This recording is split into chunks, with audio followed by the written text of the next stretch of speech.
Okay, I think it's about time to start the next session of the conference, and I hope you had a refreshing coffee break and chance to chat with each other. And now I'm really happy to introduce here a very old friend of us, Bendix Carstensen, who is a senior statistician at the Steno Diabetes Center in Copenhagen, Denmark.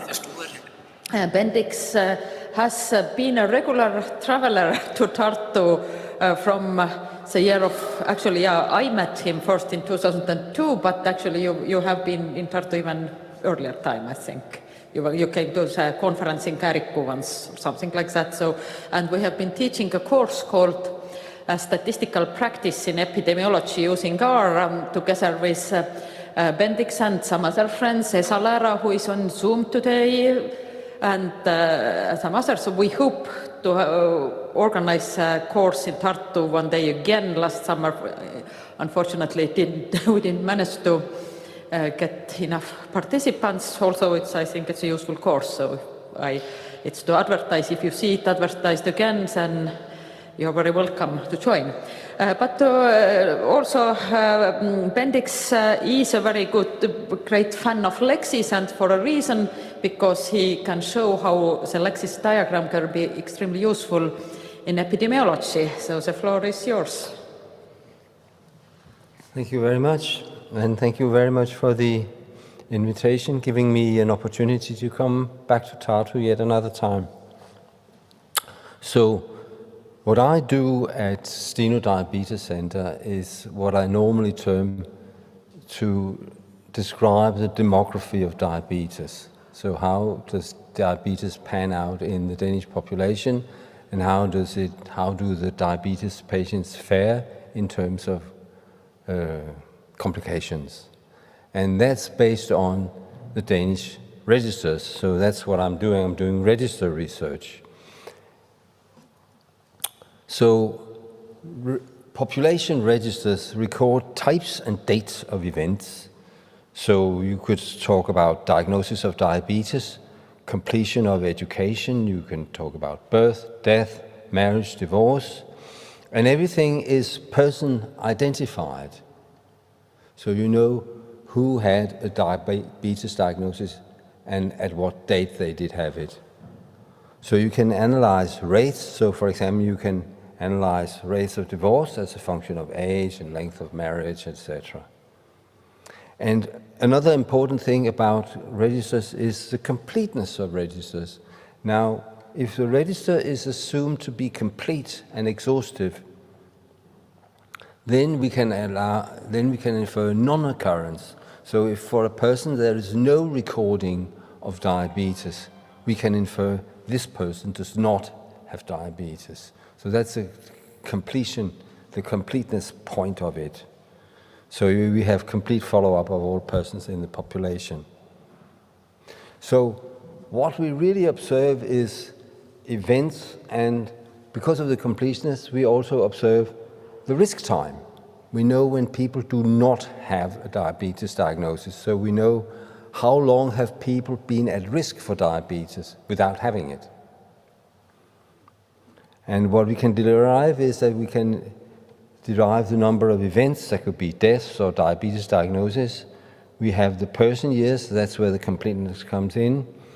And of course we can estimate the occurrence rate. So this is a very primitive model. It's a primitive model that says the occurrence rate is constant across all variables we can think of, which is sort of, well, a little bit too simple for most practice. But this is what we could call an empirical counterpart of the intensity. It's an estimate from a model assuming that the mortality or the diabetes incidence rate is constant over time. But, of course, rates differ between, and most importantly, it differs within persons. So the mortality rate changes as the person's age changes, it changes as calendar time change, it changes by disease duration, and it changes by disease status. So if you do not have diabetes, you have one set of mortalities. If you do have diabetes, you have a set of mortalities that is slightly higher. So what we are faced with is that we are faced with we want to use multiple timescales. So that's where the Lexis diagram comes in. You want to know how things depend on age and calendar time and time since inclusion in a study or something. And we want to accommodate multiple states. So mortality rates among people without diabetes and mortality rates among people with diabetes. So what I call timescales is age and calendar time and disease duration. You can say these are time-dependent covariates, but they are deterministic. You know what the person's age will be 5 years from now. But if you're looking at women, you don't know what the parity of a given woman will be 5 years from now. That's a random thing. So, in order to visualize multiple timescales, visualization is a fancy word for graphical representation. It seems like most concepts, the talk we just heard about the development of the Lexis diagram illustrates the fact that everything has to be reinvented every approximately 5 years and given a new name. So the graphical representation of the follow-up, we need the event occurrence, we need the risk time, so how long have you been at risk, and we need the timescales, which is essentially when have you been at risk. So the Lexis diagram shows these things. So the unit of observation of rates is the events and the person years, and they can sort of be seen directly from the Lexis diagram. And the time where the follow-up is located is a covariate. So are we talking about people who are living in the 1950s, or are we talking about people who are living in the 2010s? That's where the follow-up is. So here's a simplified version of what you can find in figure 1 in Lexis's book. So on the x-axis we have, hang on, I've got to get this out of the way. We have date of birth, and on the y-axis we had age at follow-up. So you can see that this first person is born in 38 and dies in age 50. You don't directly see when he dies. So he dies at age 58 here, and he's born in 1938. But you can't see when. So if you want to see what is happening in, for example, 1965, you'll have to draw this 45-degree line. So this is where the follow-up is in 1965, and this is where it is in 74. This is where it is in 89. So if you want to have follow-up, when is the follow-up taking place, you need to have these lines. But there's not a real graphical representation of the calendar time of follow-up. There's only one timescale shown. So the point, I forgot his name. Well, anyway, the modern Lexis diagram that's been invented by me, Becker, yeah. So the modern Lexis diagram looks like this, where you just tilt it over so you have the two axes representing the timescales. Remember, look at the x-axis. This is date of birth on the x-axis. This is date of follow-up at the x-axis. So the as some would call it, attained age, attained date of follow-up. So this way of doing it shows you that the follow-up on the calendar timescale is over 58 years of follow-up for this first person, but the follow-up is located from 1938 to 1996. And likewise, the follow-up on the age scale is located from 0 to 58 years of age.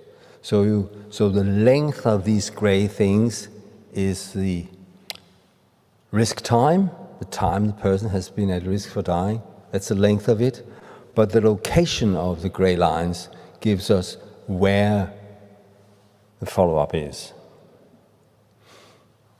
Now, once we have the graphical representation, I think we also need a computer representation of things. So I should say that, so this is about how to do this.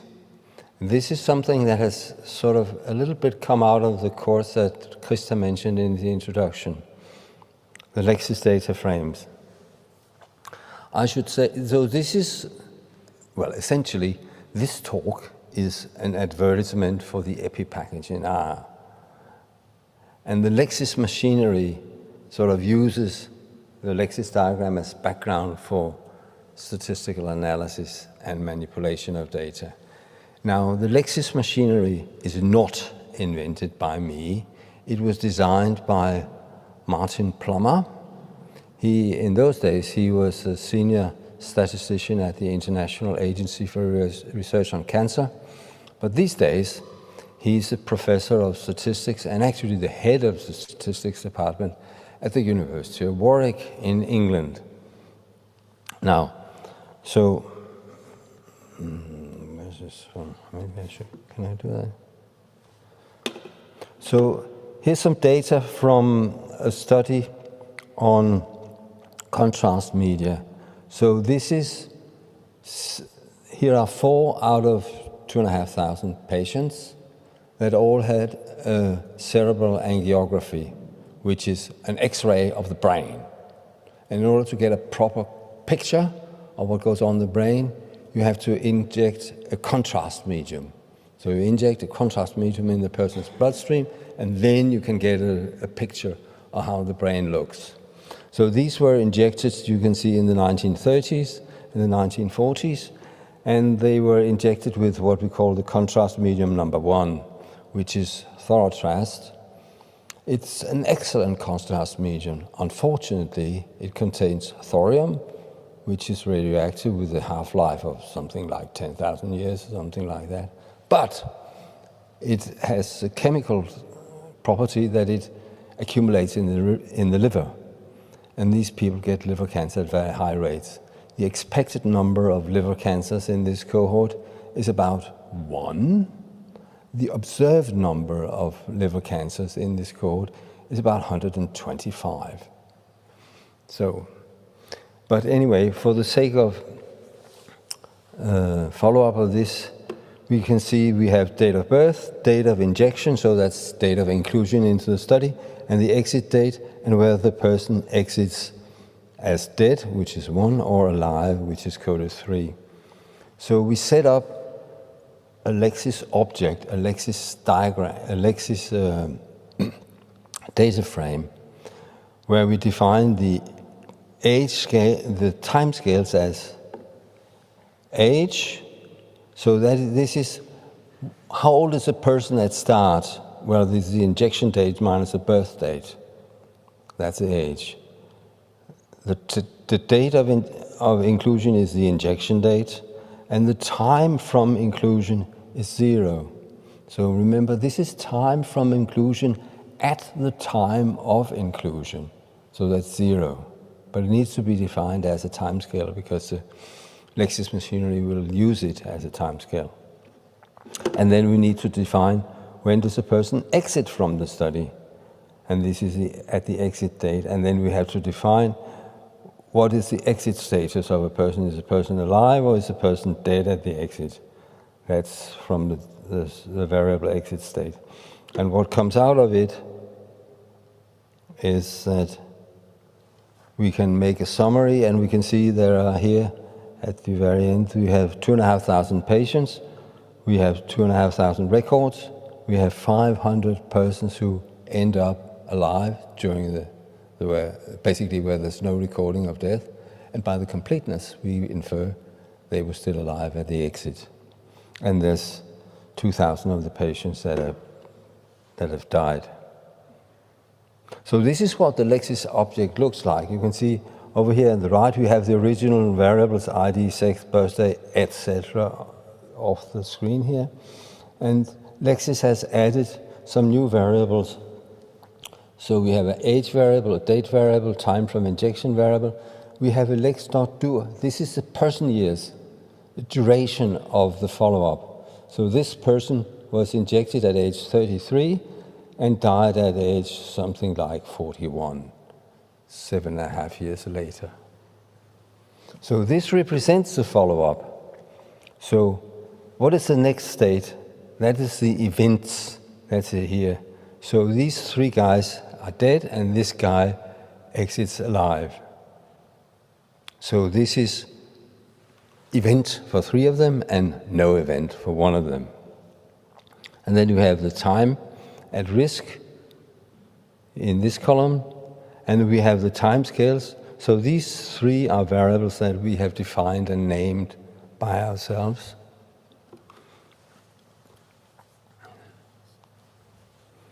And finally, we have the current state, that is the alive state. I mean, it makes very little sense to you right now because we're looking at a very simple model where we have alive and dead, period. So it's one transition rate and there are two states.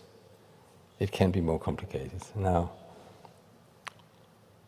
So follow-up intervals are on several time scales. So the risk time is the same on all time scales, so you only need the entry point on each of the time scales, age, date, and time since treatment at the time of entry.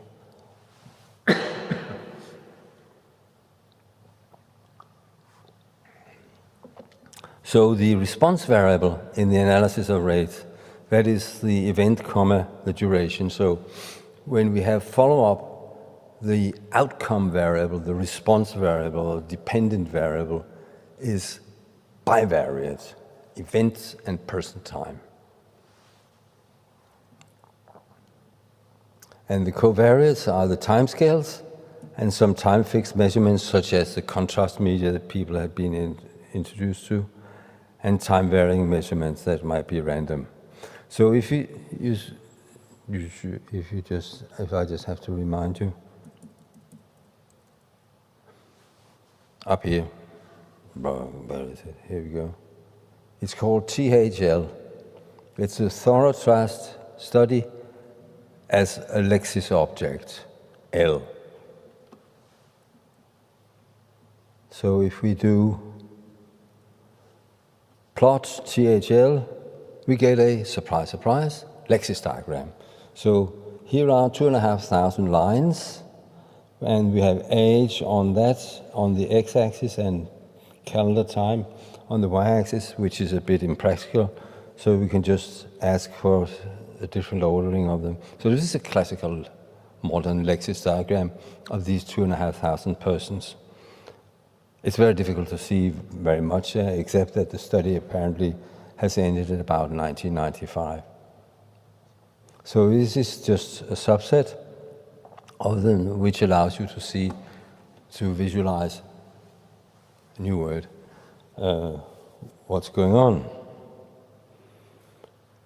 But the interesting thing is that we can color these according to what contrast medium these people were exposed to. So the red ones are the ones that are exposed to the thorough-trust medium. That's the one associated with a very high occurrence of liver cancer. And the blue ones are sort of the controls. And you can see the red ones, they all start their exposure in the 1940s, and the blue ones basically start their follow-up in the 1950s. So we have two groups, but they are sort of slightly different in calendar time, because in the 1930s, we only had the thorough-trust medium. In the 1950s, the newer, less lethal contrast media were available. So this is the sort of thing you can see if you use the Lexis diagram in this way. So one of the other things that is important is that you want to see how mortality or incidence rates of liver cancer depends on a person's age and what calendar time it is.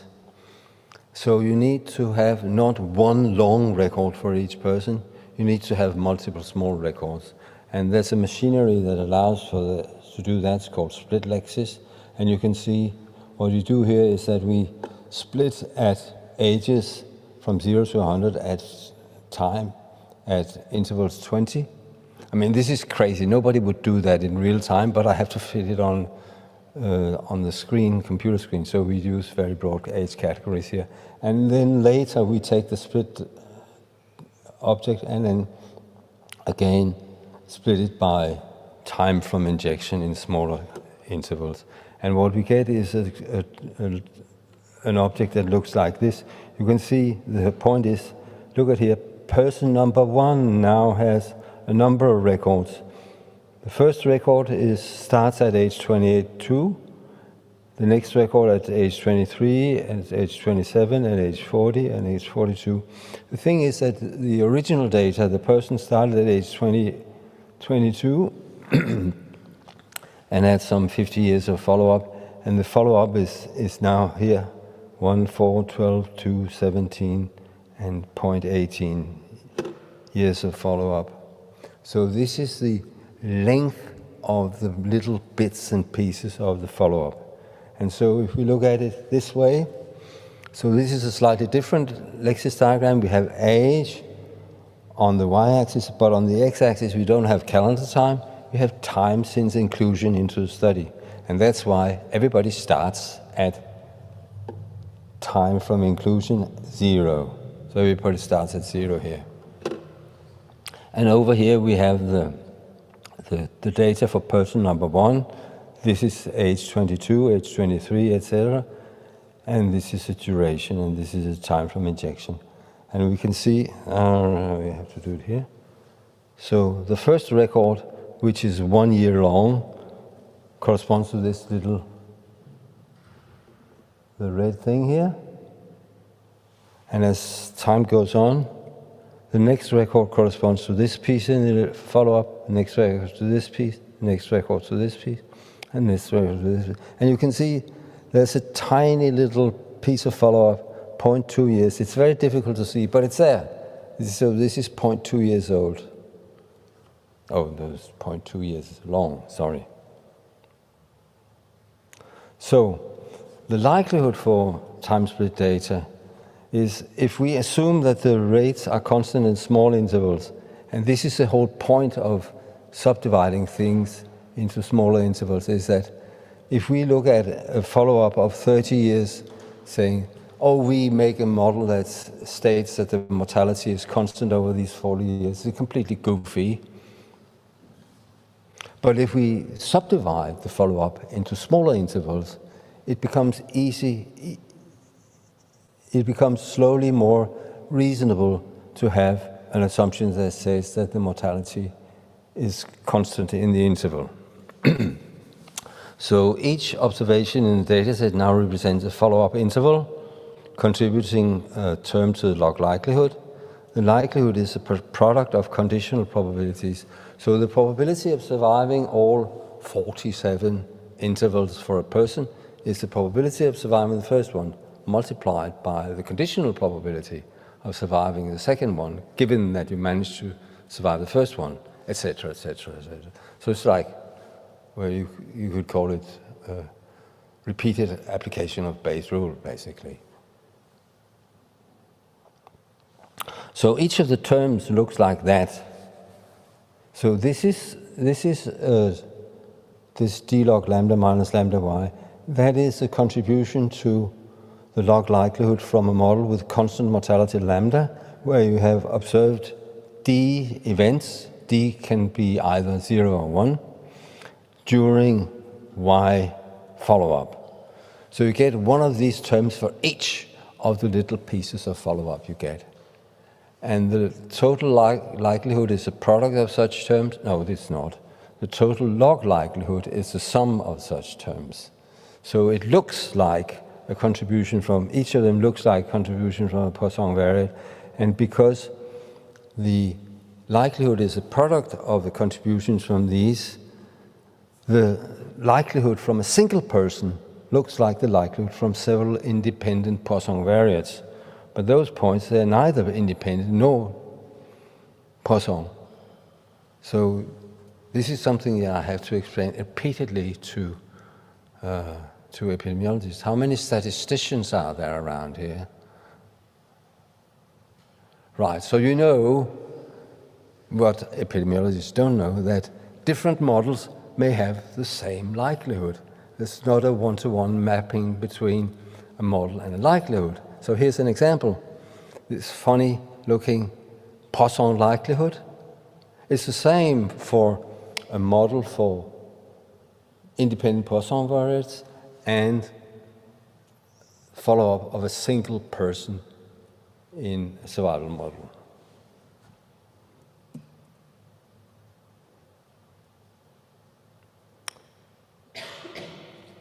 So I think I'll skip this one here.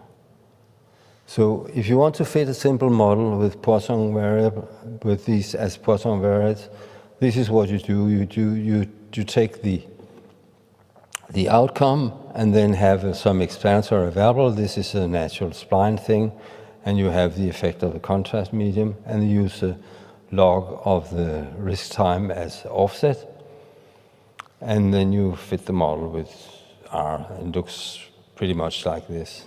Now, this is really a very odd way of doing it, because one of the response variables is there.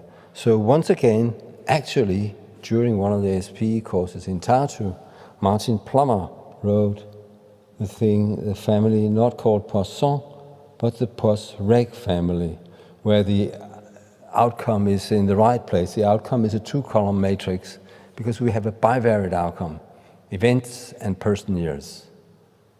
So this is a C-bind thing. So this is a Poisson model for mortality rates based on deaths and person years. And actually, the advantage of this is that it also allows the identity link. Moreover, since data is set up in the Lexis object, we can make it even simpler. So there's a wrapper in the GLM, in the epi package that's called GLM Lexis, where you just give the Lexis object and then the model. Because when you have a Lexis object, you know that the person is in the lex.dur, etc., etc. Handy. Now, finally, I promise you to look at multiple states. So we have a database at Statistics Denmark, which is the entire Danish population, taking into account emigration and immigration. So you know for approximately 8 million people who has ever been alive in this period, when have they been alive and residing in Denmark? And and we have a diabetes register of persons with diabetes, so dates of diabetes diagnosis. So we can have the follow-up of persons in different states: no diabetes, type 1 diabetes, type 2 diabetes, or dead. So this is now a multi-state model with 4 states. So we have people without diabetes, people with type 1 diabetes, people with type 2 diabetes. These two diseases are mutually exclusive. You can't suffer from both. And then we have dead.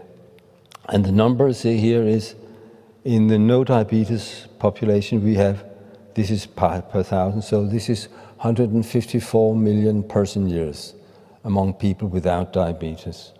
And in the follow-up, approximately 8 million people start their follow-up here, and 6.5 million end their follow-up there. So this is what you can, so basically you get this graph from saying boxes to a Lexis object, and then it draws things like this. Of course, you have to specify where the boxes go and all that stuff, but I mean, this comes out of it. So this is the summary of the entire Danish population follow-up. So here at the very far end, you can see we have 8.5 million persons. They are represented in 9.7 million records. So each person has, on average, 1.2 records or something like that. And we have 2,000 deaths here.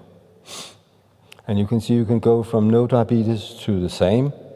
Nothing happens. You can go to type 1, you can go to type 2, or you can go to dead.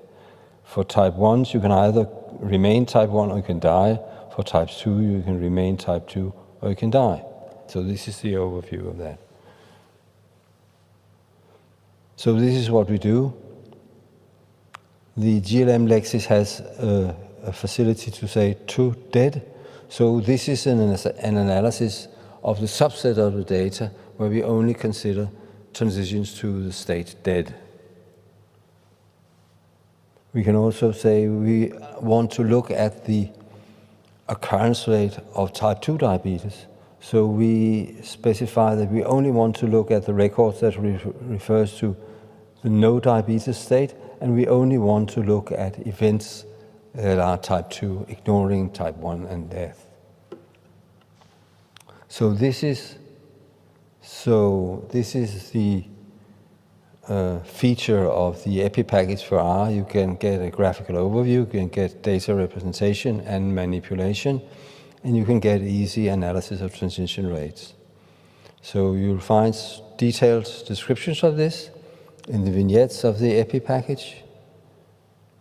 And it all started with the book from Tartu. Thank you very much.